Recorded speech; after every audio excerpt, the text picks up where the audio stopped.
ओम साईं राम। अध्याय 18-19। इस अध्याय में हम श्री हेमाड़ पंत पर बाबा की कृपा कैसे हुई, श्री साठे और श्रीमती देशमुख की कथा, उत्तम विचारों को प्रोत्साहन, उपदेश में नवीनता, निंदा संबंधी उपदेश और परिश्रम के लिए मजदूरी के बारे में जानेंगे। ब्रह्म ज्ञान हेतु लालियत एक धनी व्यक्ति के साथ बाबा ने किस प्रकार व्यवहार किया, इसका वर्णन हेमाड़ पंत ने गत 2 अध्यायों में किया है। अब हेमाड़ पंत पर किस प्रकार बाबा ने अनुग्रह कर उत्तम विचारों को प्रोत्साहन देकर उन्हें फलीभूत किया तथा आत्मोन्नति व परिश्रम के प्रतिफल के संबंध में किस प्रकार उपदेश दिए, इनका इन 2 अध्यायों में वर्णन किया जाएगा। पूर्व विषय। यह विदित ही है कि सद्गुरु पहले अपने शिष्य की योग्यता पर विशेष ध्यान देते हैं। उनके चित्त को किंचित मात्र भी डावाडोल ना कर वे उपयुक्त उपदेश देकर उन्हें आत्मानुभूति की ओर प्रेरित करते हैं। इस संबंध में कुछ लोगों का विचार है कि जो शिक्षा या उपदेश सद्गुरु द्वारा प्राप्त हो उसे अन्य लोगों में प्रसारित ना करना चाहिए। उनकी ऐसी भी धारणा है कि उसे प्रकट कर देने से उसका महत्व घट जाता है। यथार्थ में यह दृष्टिकोण संकुचित है। सद्गुरु तो वर्षा ऋतु के मेघ सदृश हैं, जो सर्वतः एक समान बरसते हैं, अर्थात वे अपने अमृत तुल्य उपदेशों को विस्तृत क्षेत्र में प्रसारित करते हैं। प्रथमतः उनके सारांश को ग्रहण कर आत्मसात कर लें और फिर संकीर्णता से रहित होकर अन्य लोगों में प्रचार करें। यह नियम जागृत और स्वप्न दोनों अवस्थाओं में प्राप्त उपदेशों के लिए है। उदाहरणार्थ बुद्ध कौशिक ऋषि ने स्वप्न में प्राप्त प्रसिद्ध राम रक्षा स्तोत्र साधारण जनता के हितार्थ प्रकट कर दिया था। जिस प्रकार एक दयालु माता बालक के उपराचार्थ कड़वी औषधि का बलपूर्वक प्रयोग करती है, उसी प्रकार श्री साईं बाबा भी अपने भक्तों के कल्याणार्थ ही उपदेश दिया करते थे। वे अपनी पद्धति गुप्त ना रखकर पूर्ण स्पष्टता को ही अधिक महत्व देते थे। इसी कारण जिन भक्तों ने उनके उपदेशों का पूर्णतः पालन किया वे अपने ध्येय की प्राप्ति में सफल हुए। श्री साईं बाबा जैसे सद्गुरु ही ज्ञान चक्षुओं को खोलकर आत्मा की दिव्यता का अनुभव देने में समर्थ हैं। विषय वासनाओं से आसक्ति नष्ट कर वे भक्तों की इच्छाओं को पूर्ण कर देते हैं, जिसके फलस्वरूप ही ज्ञान और वैराग्य प्राप्त होकर ज्ञान की उत्तरोत्तर उन्नति होती रहती है। यह सब केवल उसी समय संभव है जब हमें सद्गुरु का सानिध्य प्राप्त हो तथा सेवा के पश्चात हम उनके प्रेम को प्राप्त कर सके। तभी भगवान भी, जो भक्त काम कल्पतरु हैं, हमारी सहायतार्थ आ जाते हैं। वे हमें कष्टों और दुखों से मुक्त कर सुखी बना देते हैं। यह सब प्रगति केवल सद्गुरु की कृपा से ही संभव है, जो कि स्वयं ईश्वर के प्रतीक हैं। इसीलिए हमें सद्गुरु की खोज में सदैव रहना चाहिए। अब हम मुख्य विषय की ओर आते हैं। श्री साठे। एक महानुभाव का नाम श्री साठे था। क्राफर्ड के शासन काल में कई वर्ष पूर्व उन्हें कुछ ख्याति प्राप्त हो चुकी थी। इस शासन का मुंबई के गवर्नर लॉर्ड रे ने दमन कर दिया था। श्री साठे को व्यापार में अधिक हानि हुई और परिस्थितियां प्रतिकूल होने के कारण उन्हें बड़ा धक्का लगा। वे अत्यंत दुखित और निराश हो गए और अशांत होने के कारण उन्हें घर छोड़कर किसी एकांत स्थान में वास करने का विचार करने लगे। बहुधा मनुष्य को ईश्वर की स्मृति आपत्ति काल तथा दुर्दिनों में ही आती है और उनका विश्वास भी ईश्वर की ओर ऐसे ही समय में बढ़ जाता है। तभी वे कष्टों के निवारणार्थ उनसे प्रार्थना करने लगते हैं। यदि उनके पाप कर्म शेष ना रहे हों तो भगवान भी उनकी भेंट किसी संत से करा देते हैं, जो उनके कल्याणार्थ ही उचित मार्ग का निर्देश कर देते हैं। ऐसा ही श्री साठे के साथ भी हुआ। उनके एक मित्र ने उन्हें शिरडी जाने की सलाह दी, जहां मन की शांति प्राप्त करने और इच्छा पूर्ति के निमित्त देश के कोने कोने से लोगों के झुंड आ रहे हैं। उन्हें यह विचार अति रुचिकर प्रतीत हुआ और सन 1917 में वे शिरडी गए। बाबा के सनातन पूर्ण ब्रह्मा दीप्तिमान निर्मल एवं विशुद्ध स्वरूप के दर्शन कर उनके मन की व्यग्रता नष्ट हो गई और उनका चित्त शांत एवं स्थिर हो गया। उन्होंने सोचा कि गत जन्मों के संचित शुभ कर्मों के फल स्वरूप ही आज मैं श्री साईं बाबा के पवित्र चरणों तक पहुंचने में समर्थ हो चुका हूँ। श्री साठे दृढ़ संकल्प के व्यक्ति थे, इसीलिए उन्होंने शीघ्र ही गुरु चरित्र का पारायण प्रारंभ कर दिया। जब 1 सप्ताह में ही चरित्र की प्रथम आवृत्ति समाप्त हो गई, तब बाबा ने उसी रात्रि को उन्हें एक स्वप्न दिया, जो इस प्रकार है। बाबा अपने हाथ में चरित्र लिए हुए हैं और श्री साठे को कोई विषय समझा रहे हैं तथा श्री साठे सम्मुख बैठे ध्यान पूर्वक श्रवण कर रहे हैं। जब उनकी निद्रा भंग हुई तो स्वप्न को स्मरण कर वे बहुत प्रसन्न हुए। उन्होंने विचार किया कि यह बाबा की अत्यंत कृपा है, जो इस प्रकार अचेतनावस्था में पड़े हुओं को जागृत कर उन्हें गुरु चरित्र का अमृतपान करने का अवसर प्रदान करते हैं। उन्होंने यह स्वप्न श्री काका साहेब दीक्षित को सुनाया और श्री साईं बाबा के पास प्रार्थना करने को कहा कि इसका यथार्थ अर्थ क्या है और क्या 1 सप्ताह का पारायण ही मेरे लिए प्राप्त है अथवा उसे पुनः प्रारंभ करूं। श्री काका साहेब दीक्षित ने उचित अवसर पाकर बाबा से पूछा कि हे देव, उस दृष्टांत से आपने श्री साठे को क्या उपदेश दिया है? क्या वे पारायण सप्ताह स्थगित कर दें? वे एक सरल हृदय भक्त हैं, इसीलिए उनकी मनोकामना आप पूर्ण करें। और हे देव, कृपा कर उन्हें इस स्वप्न का यथार्थ अर्थ भी समझा दें। तब बाबा बोले कि उन्हें गुरु चरित्र का 1 सप्ताह और पारायण करना उचित है।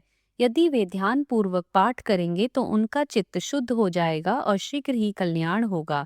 ईश्वर भी प्रसन्न होकर उन्हें भव बंधन से मुक्त कर देंगे।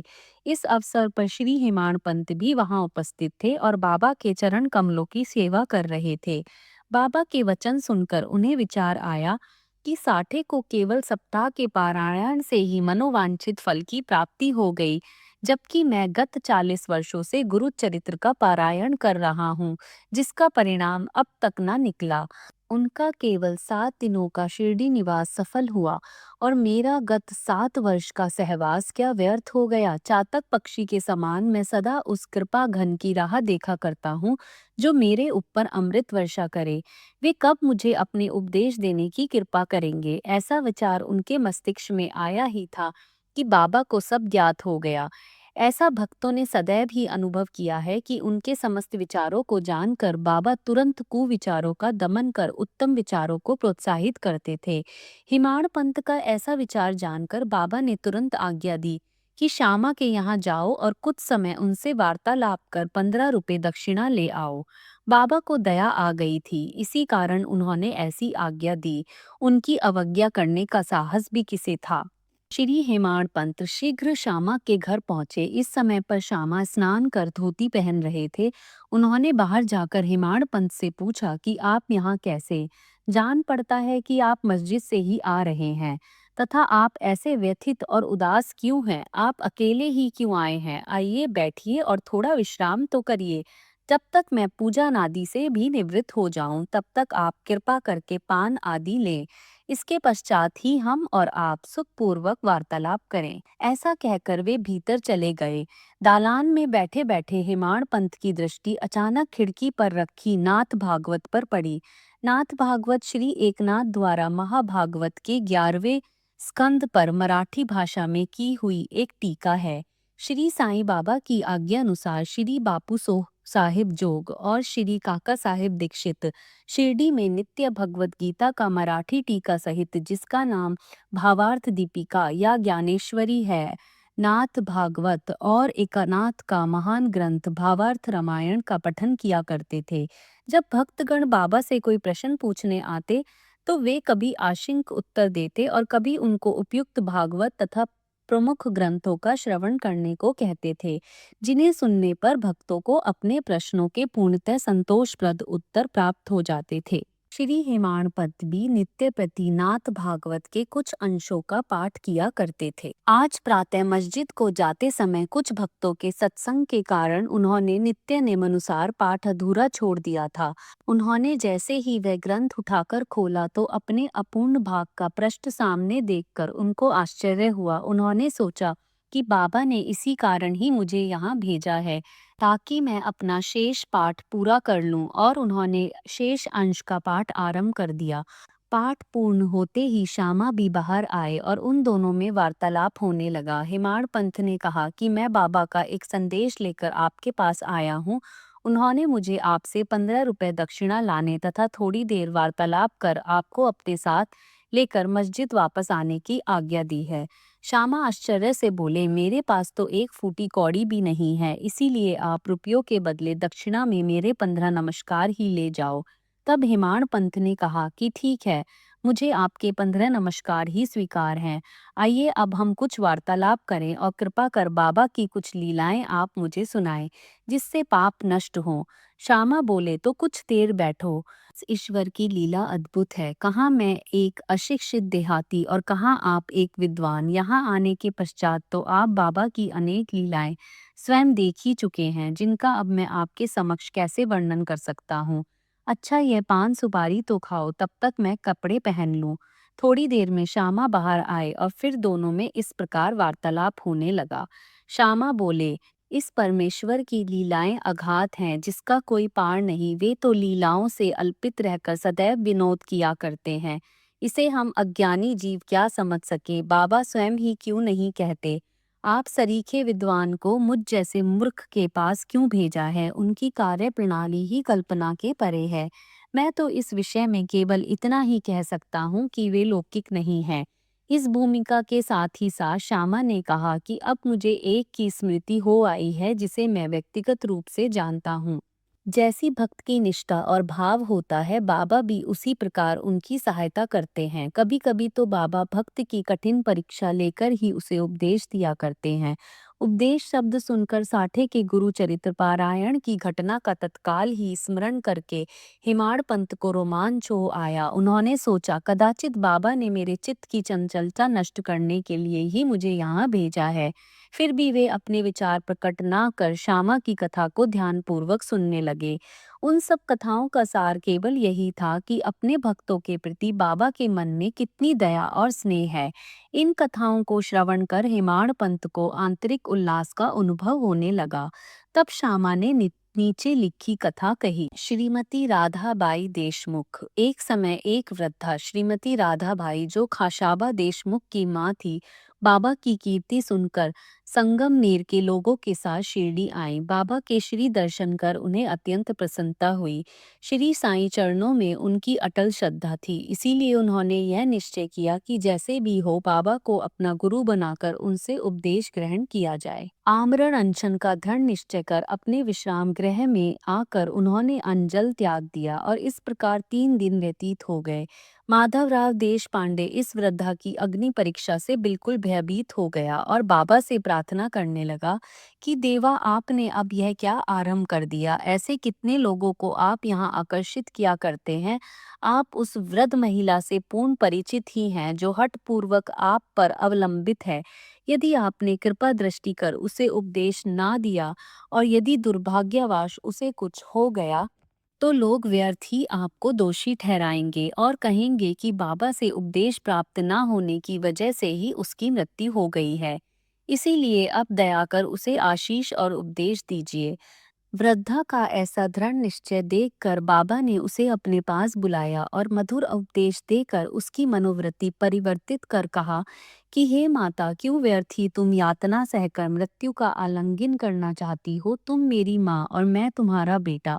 तुम मुझ पर दया करो और जो कुछ मैं कहूँ उसे ध्यान पूर्वक सुनो।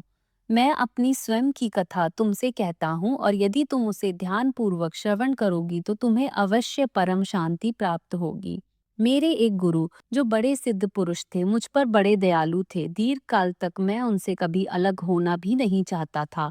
मेरी प्रबल उत्कंठा थी कि उनकी सेवा कर जिस प्रकार भी संभव हो मंत्र प्राप्त करूं, परंतु उनकी रीति न्यारी ही थी। उन्होंने पहले मेरा मुंडन कर मुझसे 2 पैसे दक्षिणा में मांगे, जो मैंने तुरंत ही दे दिए। यदि तुम प्रश्न करो कि मेरे गुरु जब पूर्ण निष्काम थे तो उन्हें पैसा मांगना क्या शोभनीय था और फिर उन्हें विरक्त भी कैसे कहा जा सकता था, उसका उत्तर केवल यह है कि वे कंचन को ठुकराया करते थे, क्योंकि उन्हें उसकी स्वपन में भी आवश्यकता ना थी। उन 2 पैसों का अर्थ था दृढ़ निश्चय और धैर्य। जब मैंने ये दोनों वस्तुएं उन्हें अर्पित कर दी तो वे अत्यंत प्रसन्न हुए। मैंने 12 वर्ष उनके श्री चरणों की सेवा में ही व्यतीत किए। उन्होंने ही मेरा भरण पोषण किया, अतः मुझे भोजन और वस्त्रों का कोई अभाव ना था। वे प्रेम की मूर्ति थे, अथवा यूं कहो कि वे प्रेम के साक्षात अवतार थे। मैं उनका वर्णन ही कैसे कर सकता हूँ, क्योंकि उनका तो मुझ पर अधिक स्नेह था और उनके सामने कोई बिरला ही गुरु मिलेगा। जब मैं उनकी ओर निहारता तो मुझे ऐसा प्रतीत होता कि वे गंभीर मुद्रा में ध्यान मग्न हैं, और तब हम दोनों आनंदित हो जाते थे। आठों पहर में मैं एकटक उनके ही श्रीमुख की ओर निहारा करता था। मैं भूख और प्यास की सुध-बुध खो बैठा। उनके दर्शनों के बिना मैं अशांत हो उठता था। गुरु सेवा की चिंता के अतिरिक्त मेरे लिए और कोई चिंतनीय विषय या पदार्थ नहीं था। मुझे तो सदैव उन्हीं का ध्यान रहता था, अतः मेरा मन उनके चरण कमलों में लीन हो गया।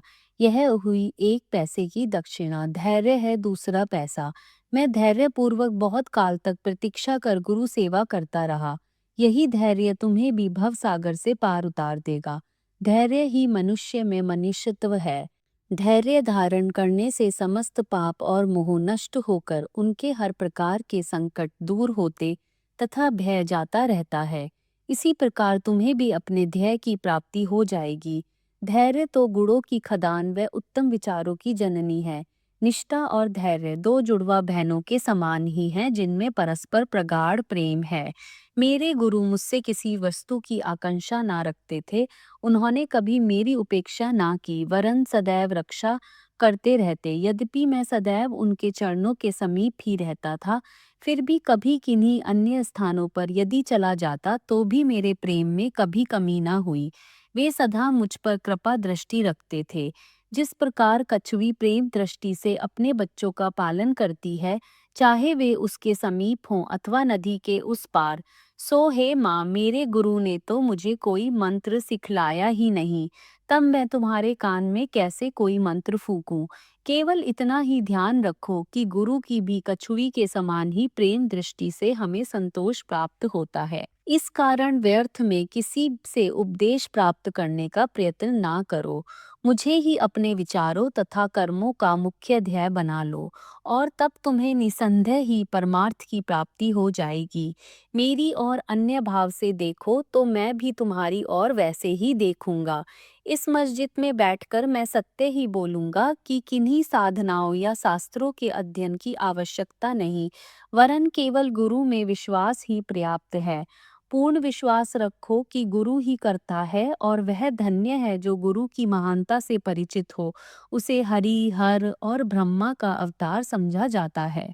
इस प्रकार समझाने से वृद्ध महिला को सांत्वना मिली और उसने बाबा को नमन कर अपना उपवास त्याग दिया। यह कथा ध्यान पूर्वक एकाग्रता से श्रवण कर तथा उसके उपयुक्त अर्थ पर विचार कर हिमाण पंत को बड़ा आश्चर्य हुआ। उनका हृदय भर आया और उन्हें रोमांच हो उठा। अत्यंत आनंद विभोर हो जाने से उनका कंठ रुद्ध गया और वे मुख से एक भी शब्द ना बोल सके। उनकी ऐसी स्थिति देख श्यामा ने पूछा कि आप ऐसे स्तब्ध क्यों हो गए? बात क्या है? बाबा की तो इस प्रकार की लीलाएं अगणित हैं, जिनका वर्णन मैं किस मुख से करूं। ठीक उसी समय मस्जिद में घंटा नाद होने लगा, जो कि मध्याह्न पूजन तथा आरती के आरंभ का घोतक था। तब श्यामा और हिमाण पंत भी शीघ्र ही मस्जिद की ओर चले। बापू साहेब जोग ने पूजन आरंभ कर दिया था। स्त्रियां मस्जिद में ऊपर खड़ी थी और पुरुष वर्ग नीचे मंडप में। सब उच्च विचारों में वादों के साथ आरती गा रहे थे। तभी हिमाण पंत का हाथ पकड़े हुए श्यामा भी ऊपर पहुंचे, और वे बाबा के दाहिनी ओर तथा हिमाण पंत बाबा के सामने बैठ गए। उन्हें देख बाबा ने श्यामा से लाई हुई दक्षिणा देने के लिए कहा। तब हिमाण पंत ने उत्तर दिया कि रुपयों के बदले श्यामा ने मेरे द्वारा आपको 15 नमस्कार भेजे हैं तथा स्वयं ही यहाँ आकर उपस्थित हो गए हैं। बाबा ने कहा, अच्छा ठीक है, तो अब मुझे यह बतलाओ कि तुम दोनों में आपस में किस विषय पर वार्तालाप हुआ है। तब घंटे, ढोल और सामूहिक गान की ध्वनि की चिंता ना करते हुए हिमाण पंत उत्कंठापूर्वक उन्हें वह वार्तालाप सुनाने लगे। बाबा भी सुनने को अति उत्सुक थे, इसीलिए वे तकिया छोड़कर थोड़ा आगे झुक गए। हिमाण पंत ने कहा कि वार्ता अति सुखदायी थी, विशेषकर उस वृद्ध महिला की कथा तो ऐसी उद्भुत थी कि जिसे श्रवण कर मुझे तुरंत ही विचार आया कि आपकी लीलाएं अगाध हैं, और इस कथा की ही ओट में आपने मुझ पर विशेष कृपा की है। तब बाबा ने कहा, वह तो बहुत ही आश्चर्यपूर्ण है। अब मेरी तुम पर कृपा कैसे हुई, इसका पूर्ण विवरण सुनाओ। कुछ काल पूर्व सुना वार्तालाप जो उनके हृदय पटल पर अंकित हो चुका था, वह सब उन्होंने बाबा को सुना दिया। वार्ता सुनकर बाबा अति प्रसन्न हो कहने लगे कि क्या कथा से प्रभावित होकर उसका अर्थ भी तुम्हारी समझ में आया है? तब हेमाड़ पंत ने उत्तर दिया कि हाँ बाबा, आया तो है, उससे मेरे चित्त की चंचलता नष्ट हो गई है। अब यथार्थ में मैं वास्तविक शांति और सुख का अनुभव कर रहा हूँ तथा मुझे सत्य मार्ग का पता चल गया है। तब बाबा बोले, सुनो, मेरी पद्धति भी अद्वितीय है। यदि इस कथा का स्मरण रखोगे तो यह बहुत ही उपयोगी सिद्ध होगी।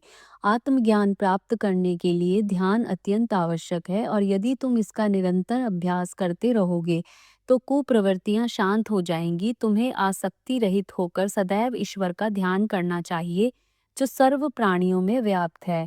और जब इस प्रकार मन एकाग्र हो जाएगा तो तुम्हें ध्येय की प्राप्ति हो जाएगी। मेरे निराकार सच्चिदानंद स्वरूप का ध्यान करो जैसे कि तुम मुझे दिन रात यहाँ देखते हो।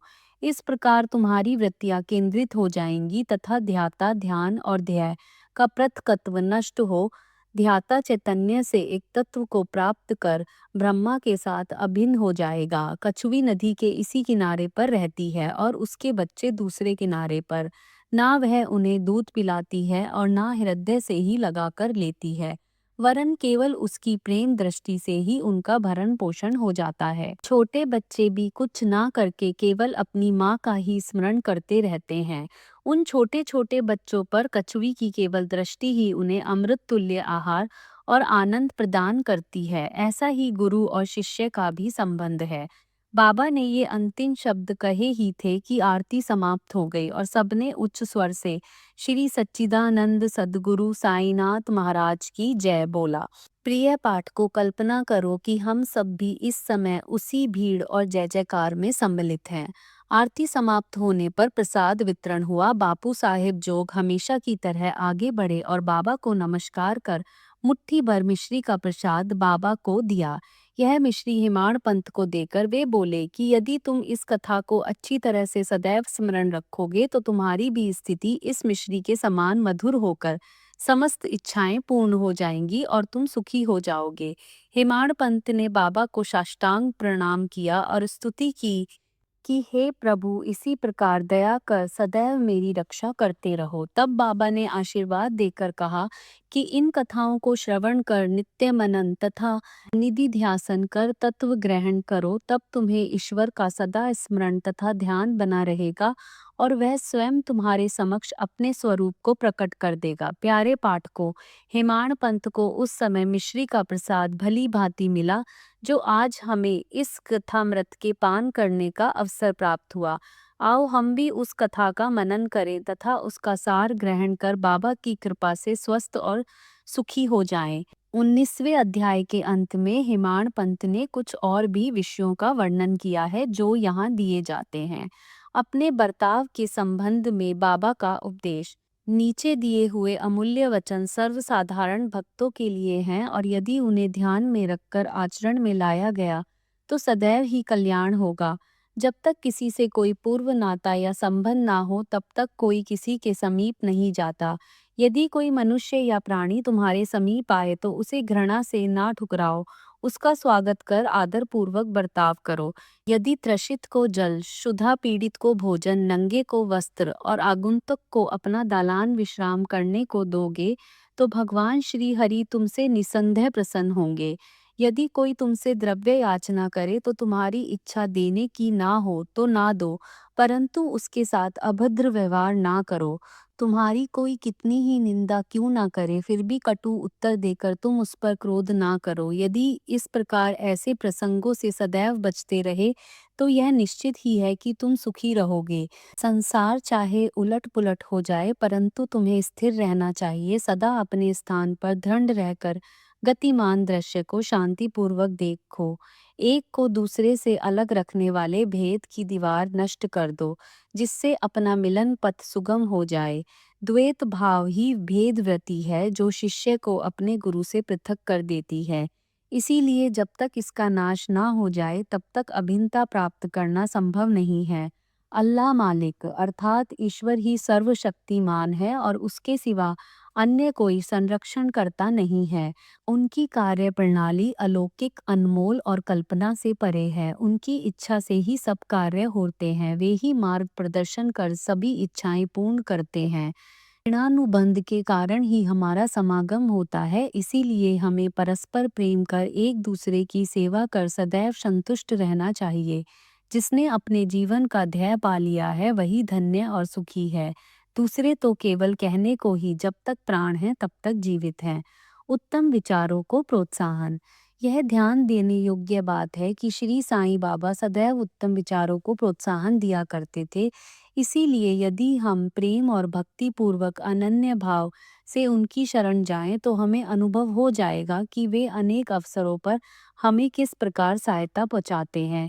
किसी संत का कथन है कि यदि प्रातःकाल तुम्हारे हृदय में कोई उत्तम विचार उत्पन्न हो और यदि तुम उसका स्मरण दिन भर करो तो वह तुम्हारा विवेक अत्यंत विकसित और चित्त प्रसन्न कर देगा। हेमाड़ पंत भी इसका अनुभव करना चाहते थे।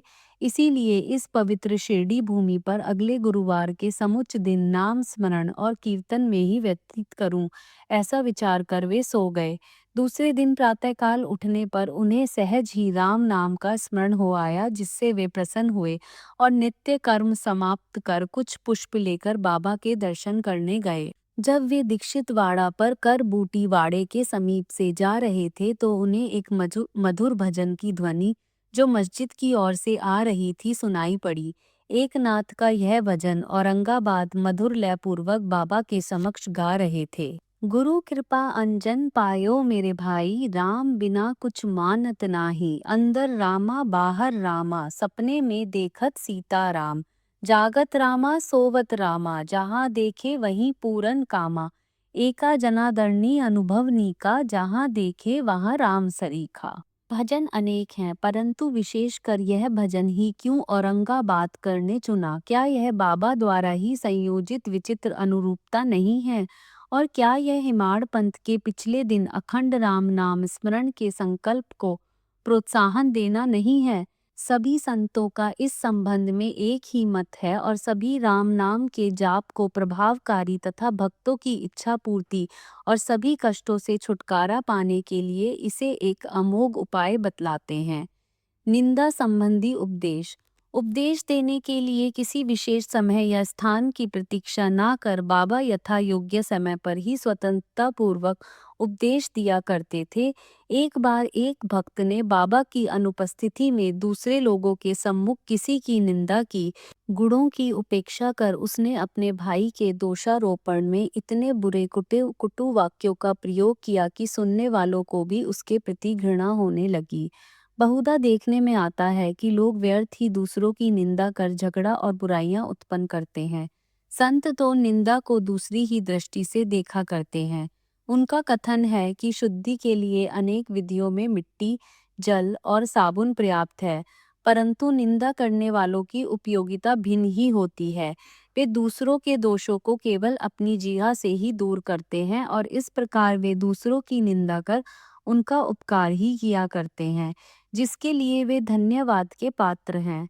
निंदक को उचित मार्ग पर लाने के लिए साईं बाबा की पद्धति सर्वथा ही भिन्न थी। वे तो सर्वज्ञ थे ही, इसीलिए उस निंदक के कार्य को वे समझ गए। मध्याह्न काल में जब लेंडी के समीप उससे भेंट हुई तब उन्होंने विष्ठा खाते हुए एक सुअर की ओर उंगली उठाकर उससे कहा कि देखो वह कितने प्रेम पूर्वक विष्ठा खा रहा है। तुम जी भरकर अपने भाइयों को सदा अपशब्द कहा करते हो और यह तुम्हारा आचरण भी ठीक उसी के सदृश ही है। अनेक शुभ कर्मों के परिणाम स्वरूप ही तुम्हें मानव तन प्राप्त हुआ और इसीलिए यदि तुमने इसी प्रकार आचरण किया तो शिरडी तुम्हारी सहायता क्या कर सकेगी। भक्त ने उपदेश ग्रहण कर लिया और वहां से चला गया। इस प्रकार प्रसंगानुसार ही वे उपदेश दिया करते थे। यदि उन पर ध्यान देकर नित्य उनका पालन किया जाए तो आध्यात्मिक ध्येय अधिक दूर ना होगा। एक कहावत प्रचलित है कि यदि मेरा श्री हरि होगा तो वह मुझे चारपाई पर बैठे बैठे ही भोजन पहुंचाएगा। यह कहावत भोजन और वस्त्र के विषय में सत्य प्रतीत हो सकती है, परंतु यदि कोई इस पर विश्वास कर आलस्यवश बैठा रहा तो वह आध्यात्मिक क्षेत्र में कुछ भी प्रगति ना कर उल्टे पतन के घोर अंधकार में निमग्न हो जाएगा। इसीलिए आत्मानुभूति प्राप्ति के लिए प्रत्येक को अनवरत परिश्रम करना चाहिए और जितना प्रयत्न वह करेगा उतना ही उसके लिए लाभप्रद भी होगा। बाबा ने कहा, मैं तो सर्वव्यापी हूँ और विश्व के समस्त भूतों तथा चराचर में व्याप्त रहकर भी अनंत हूँ। केवल उनके भ्रम निवारण थी जिनकी दृष्टि में वे 3.5 हाथ के मानव थे, स्वयं सगुण रूप धारण कर अवतीर्ण हुए। इसीलिए जो भक्त अनन्य भाव से उनकी शरण आए और जिन्होंने दिन रात ही उनका ध्यान किया, उन्हें उनसे अभिन्नता प्राप्त हुई। जिस प्रकार की माधुर्य और मिश्री लहर और समुद्र तथा नेत्र और कांति में अभिन्नता हुआ करती है, जो आवागमन के चक्र से मुक्त होना चाहे वे शांत और स्थिर होकर अपना धार्मिक जीवन व्यतीत करें। दुखदायी कटु शब्दों के प्रयोग से किसी को दुखित ना कर सदैव उत्तम कार्यों में संलग्न रहकर अपना कर्तव्य करते हुए अनन्य भाव से भय रहित हो उनकी शरण में जाना चाहिए। जो पूर्ण विश्वास से उनकी लीलाओं का श्रवण कर उनका मनन करेगा तथा अन्य वस्तुओं की चिंता त्याग देगा, उसे निसंदेह ही आत्मानुभूति की प्राप्ति हो जाएगी। उन्होंने अनेकों से नाम का जाप करा के अपनी शरण में आने को कहा, तो यह जानने को उत्सुक थे कि मैं कौन हूँ। बाबा ने उन्हें भी लीलाएं श्रवण और मनन करने का परामर्श दिया। किसी को भगवत लीलाओं का श्रवण, किसी को भगवत पाद पूजन, तो किसी को अध्यात्म, रामायण व ज्ञानेश्वरी तथा धार्मिक ग्रंथों का पठन एवं अध्ययन करने को कहा। अनेकों को अपने चरणों के समीप ही रखकर बहुतों को खंडोबा के मंदिर में भेजा तथा अनेकों को विष्णु सहस्त्र नाम का जाप करने व छांदोग्य उपनिषद तथा गीता का अध्ययन करने को कहा। उनके उपदेशों की कोई सीमा ना थी। उन्होंने किन्हीं को प्रत्यक्ष और बहुतों को स्वप्न में दृष्टांत दिए। एक बार वे एक मदिरा सेवी के स्वप्न में प्रकट होकर उसकी छाती पर चढ़ गए और जब उसने मद्यपान त्यागने की शपथ खाई तभी उसे छोड़ा। किसी किसी को मंत्र जैसे गुरु ब्रह्मा आदि का अर्थ स्वप्न में समझाया तथा कुछ हठ योगियों को हठ योग छोड़ने का निर्देश देकर चुपचाप बैठ धैर्य रखने को कहा। उनसे सुगम पथ और विधि का वर्णन ही असंभव है। साधारण सांसारिक व्यवहारों में उन्होंने अपने आचरण द्वारा ऐसे अनेक उदाहरण प्रस्तुत किए, जिनमें से एक यहाँ नीचे दिया जाता है। परिश्रम के लिए मजदूरी। एक बार बाबा ने राधा कृष्ण माई के घर के समीप आकर एक सीढ़ी लाने को कहा। तब एक भक्त सीढ़ी ले आया और उनके बतलाए अनुसार वामन गोंद करके घर पर उसे लगाया। वे उनके घर पर चढ़ गए और राधा कृष्ण माई के छप्पर पर से होकर दूसरे छोर से नीचे उतर आए। इसका अर्थ किसी की समझ में ना आया। राधा कृष्ण माई इस समय ज्वर से कांप रही थी, इसलिए हो सकता है कि उनका ज्वर दूर करने के लिए ही उन्होंने ऐसा किया हो।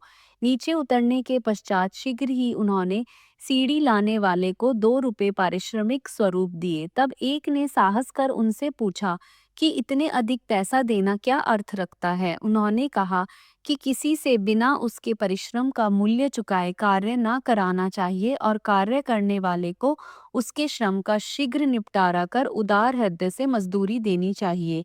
श्री सद्गुरु साई नाथा परण मस्तु शुभम भवतु। ओम साई राम।